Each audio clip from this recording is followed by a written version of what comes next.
One of the interesting conversations about Crime and Punishment is whether or not Raskolnikov actually felt guilty about the crime that he had committed.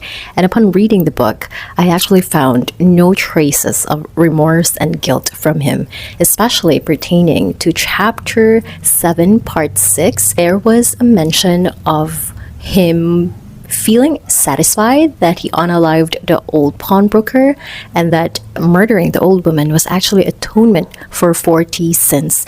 There is also a part here when he was already taken to the prison in Siberia. It's on the epilogue part. He says he was ill a long time, but it was not the horrors of prison life, not the hard labor, the bad food, the shaven head, or the patched clothes that crushed him.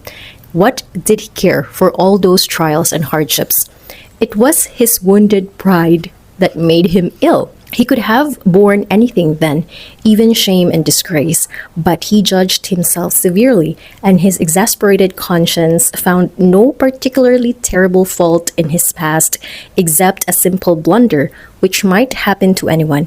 He was ashamed just because he, Raskolnikov, had so hopelessly, stupidly come to grief through some decree of blind fate, and must humble himself and submit to the idiocy of a sentence if he were anyhow to be at peace. What Raskolnikov was feeling throughout the end was that he found himself stupid because he actually submitted himself to his fate. I think that's that. There's no mention of guilt, there's no mention of remorse, but that's what makes this book pretty interesting, because up until the end you can really see how Raskolnikov still values his pride. Crime and Punishment by Fyodor Dostoevsky is definitely a must-read. It reads like a thriller, and you would really enjoy this one if you're into psychology, so I highly recommend this.